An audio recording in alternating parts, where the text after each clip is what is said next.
Bienvenidos al curso complementario Bases del Entrenamiento Deportivo. En el tema 3 hablaremos sobre la carga, la fatiga y la recuperación. Estos tres conceptos son muy importantes en el entrenamiento deportivo. Ya los habíamos mencionado en el desarrollo de la temática 1, pero aquí los analizaremos más a fondo. El primero de ellos es el concepto de carga, la cual en el entrenamiento es considerada como la influencia de los métodos y medios de entrenamiento sobre el organismo del deportista. La carga representa el valor del trabajo realizado durante el entrenamiento o la competición, lo cual provoca en el organismo unas adaptaciones fisiológicas, morfológicas y psicológicas. La carga se puede evidenciar de dos formas. Tenemos una carga externa o física que hace referencia a los indicadores del trabajo realizado, cuantificado por medio de parámetros que señalan la cantidad y la calidad del mismo. Esto puede ser en minutos, kilómetros, repeticiones, velocidades o en kilogramos. Estos datos los podemos cuantificar mediante los componentes de la carga, que son la intensidad, el volumen, la densidad, la duración y la frecuencia. Ya en un momento los revisaremos cada uno. También tenemos la carga interna o carga fisiológica, que se refiere a los cambios funcionales en el organismo, es decir, el efecto provocado por el trabajo de la carga externa. Después de una carga de trabajo, las capacidades del deportista mejoran como resultado de los procesos de recuperación, pero al mismo tiempo también van a empeorar por la influencia de la fatiga. El incremento de la forma física después de la aplicación de la carga tiene un efecto moderado, es decir, que no va a ser notorio ni va a ser inmediato, pero sí será acumulativo y duradero, mientras que el efecto de la fatiga es de mayor magnitud, pero tiene una corta duración. Para determinar si una sesión es de carga baja, media o alta, se deben tener en cuenta los componentes que mencionábamos antes. Estos van a determinar el tipo de sesión que se va a desarrollar, pero producto de la planificación y la periodización del día, de la semana, del mes o del año. El primero de estos conceptos, el primer componente de la carga, es la intensidad. Esto se refiere a la calidad o el nivel de esfuerzo y se manifiesta por el grado de fuerza, la velocidad o la amplitud del movimiento. La intensidad nos marca el nivel de exigencia del trabajo y se puede expresar en porcentajes que se basan en la mejor marca, es decir, el 100% que da el deportista. A partir de esos porcentajes es que podemos establecer los niveles de trabajo. Si el trabajo se hace entre un 30 y un 50% del rendimiento total, estaríamos haciendo un trabajo débil. Si está entre el 50 y el 70%, un trabajo liviano. Entre el 70 y el 80% del rendimiento total sería un trabajo medio. Si está entre el 80 y el 90, es un trabajo fuerte o submáximo.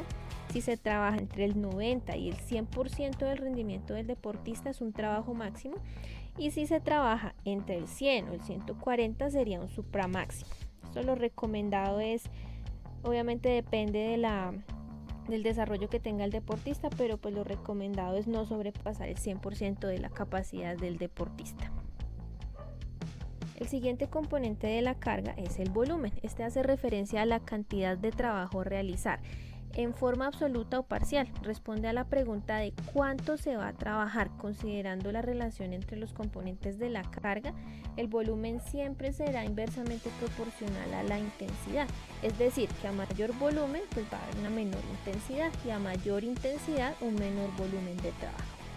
El volumen está determinado puede ser por nivel métrico, por ejemplo, cuando decimos que un atleta recorre entre 800 metros, 8 kilómetros, 15 kilómetros, etc. También puede estar determinado por repeticiones, es decir, que se hacen 5 repeticiones de un ejercicio, 50 flexiones. También puede estar determinado por kilajes, es decir, que el peso total con el que se trabaja, entonces se multiplica el peso posible a levantar por las veces que realiza el ejercicio. Entonces, por ejemplo, 50 kilogramos se levantan por 10 veces, quiere decir que el volumen total de ese ejercicio fue de 500 kilogramos. El siguiente componente de la carga es la densidad. Esta es la relación que existe entre la actividad realizada y el descanso. Por ejemplo, la densidad es de 120 segundos dividido en 2, entonces 60 segundos de trabajo y 60 segundos de descanso de recuperación. Esto quiere decir que la densidad es de una relación 1 a 1, es decir, 1 minuto de trabajo por 1 minuto de recuperación. El siguiente componente es la duración. Este hace referencia al tiempo de aplicación de un estímulo. Para que un estímulo o una sucesión de estímulos nos produzcan un efecto determinado, no solo se debe tener en cuenta la intensidad, sino que cada estímulo debe ser aplicado también con una mínima duración en función del objetivo, para que así este nos pueda provocar unos procesos de adaptación adecuados. El siguiente componente de la carga es la frecuencia. Esto se refiere al número de estímulos aplicados por semana, es decir, la cantidad o el número de sesiones por semana que se puedan aplicar. Se cuentan todas las sesiones sin importar qué capacidad se trabaje o el número de entrenamientos semanales. Se basa en la disciplina deportiva y obviamente en el nivel del deportista. Por ejemplo, un atleta puede realizar trabajos de resistencia 4 veces por semana y de velocidad 2 veces por semana. Entonces ahí estaríamos hablando que la capacidad de resistencia sería una frecuencia de 4 y en la capacidad de velocidad una frecuencia de 2. La eficacia de la carga no se va a determinar solo por el aumento del volumen y en la intensidad, ya que esto tiene un tope o un valor máximo al que llega el deportista, sino que se debe basar en la correlación óptima entre todos estos componentes de la carga, la especificidad del deporte y obviamente el estado del deportista. Continuamos con nuestro siguiente concepto, que es el concepto de la fatiga. Este hace referencia al estado de disminución de la capacidad para el trabajo producido por una actividad excesiva. Como se había mencionado antes, la fatiga tiene una doble acción, ya que limita el rendimiento y adicional previene lesiones. Esto en el sentido que es una forma en la que el organismo informa que se está llegando al límite y que de continuar con la actividad pues se podría llegar a una lesión. Vamos con los tipos de fatiga. Entonces encontramos que la podemos clasificar según el carácter, según el alcance y según el grado. Entonces, en el carácter, por su carácter la fatiga puede ser física, mental, emocional o sensorial. En la actividad deportiva se evidencia con mayor frecuencia los síntomas de la fatiga física, por ejemplo, cuando hay reducción en la función del sistema musculoesquelético. También se pueden presentar síntomas de fatiga mental como la disminución en la capacidad de concentración. Pueden ser también sensoriales como la disminución de la percepción visual o auditiva. También puede ser síntomas motores cuando hay falta de coordinación en los movimientos, y motivacionales cuando el deportista presenta una ausencia en la voluntad para continuar con la práctica que está realizando. Si hablamos del alcance, la fatiga puede ser global, regional o local. En primer caso abarca todos los sistemas e implica todo el potencial energético del organismo. Cuando este tipo de fatiga se presenta, el deportista no puede continuar con ninguna actividad o por lo menos no la realizará con el éxito deseado. En el segundo caso, la fatiga regional es provocada por la participación activa de aproximadamente la mitad de la masa muscular activa y del potencial energético de estas zonas. Por ejemplo, cuando se hace un trabajo en la máquina de remo, entonces va a haber fatiga en hombros y piernas, es decir, no es en todo el cuerpo, sino es por lo menos en el 50% de la masa muscular que está trabajando en ese momento. En el tercer caso, la fatiga tiene un carácter local cuando es provocada por la participación activa de distintos grupos musculares.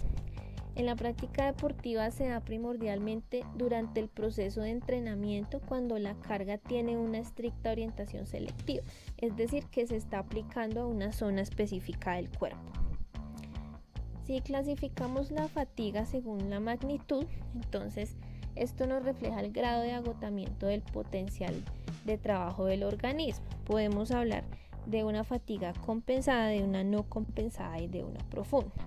La fatiga compensada, o también llamada oculta, es aquella donde la efectividad del trabajo se conserva por cierto tiempo como resultado de los esfuerzos. Existe una compensación entre el esfuerzo y las reservas del organismo. En el caso de la fatiga no compensada, las reservas que mantienen el equilibrio del organismo se agotan y el funcionamiento del organismo de forma paulatina disminuye debido a la creciente cantidad de productos del metabolismo que no han sido eliminados. Tenemos por último la fatiga profunda, que esta se caracteriza por un agotamiento crítico del potencial energético. Esto produce una disminución brusca en la capacidad de trabajo o de la actividad motriz que esté desarrollando el deportista.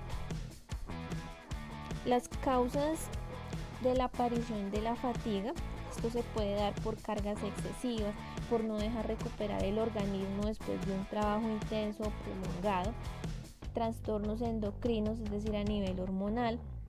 También se puede dar por trastornos en el sistema nervioso, por mala alimentación o cuando el organismo no asimila de manera adecuada los nutrientes. También cuando hay descenso en los niveles del oxígeno celular. También por casos de hipoglucemia, efectos también de la altitud, ¿no? Por ejemplo, en Bogotá, la fatiga en los deportistas se presenta de una manera más temprana debido al déficit de oxígeno por la altitud de la ciudad. También se puede generar por no reponer las sales minerales perdidas durante el ejercicio físico y obviamente cuando el deportista no tiene un descanso adecuado y adicional a eso tiene malos hábitos, por ejemplo de tabaquismo, alcoholismo o la de mala alimentación. Nuestro último concepto es el concepto de recuperación.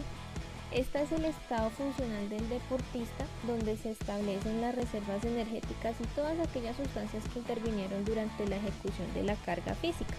Asimismo, quedan establecidas las funciones del organismo, se recupera la capacidad física de trabajo y se produce el incremento gradual de la misma.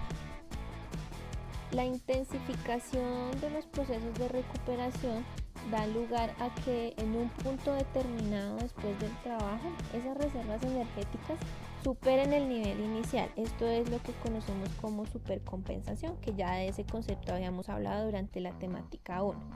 Haciendo la salvedad que cada organismo se puede recuperar de forma particular, en la mayoría de los casos la supercompensación después de un trabajo en cada una de las capacidades físicas se da de la siguiente manera.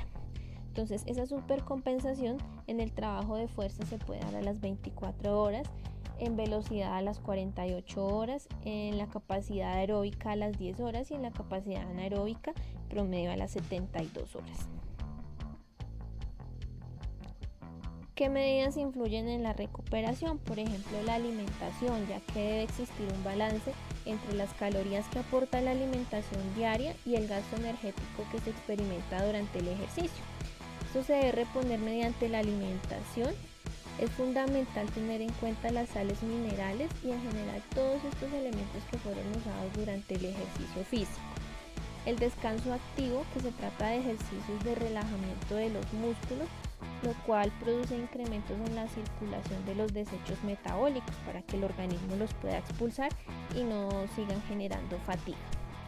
También influye el descanso pasivo. Este incluye el sueño nocturno, donde la corteza cerebral se propaga una inhibición protectora que permite que las células nerviosas se regeneren.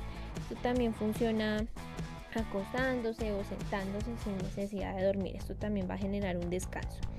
Tenemos los medios biológicos. Estos permiten eliminar las formas agudas de fatiga y restauran eficazmente los recursos energéticos. Ejemplos de medios biológicos tenemos los baños de vapor, el aire seco, los masajes en general, chorros de agua o la crioterapia o los baños de hielo. Recordemos que la relación entre estos tres conceptos que acabamos de ver se basa en una relación de causa y efecto. Es decir, que después de una acción, pues inevitablemente se obtendrá un resultado, pero depende de la buena planeación que este resultado sea positivo o sea el resultado que buscamos en el deportista.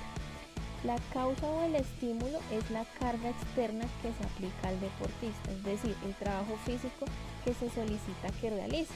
Esto produce un efecto en forma de reacciones en el organismo que a corto plazo se puede evidenciar en la fatiga y luego en la recuperación y a largo plazo en el proceso de supercompensación y en el proceso de adaptación del organismo.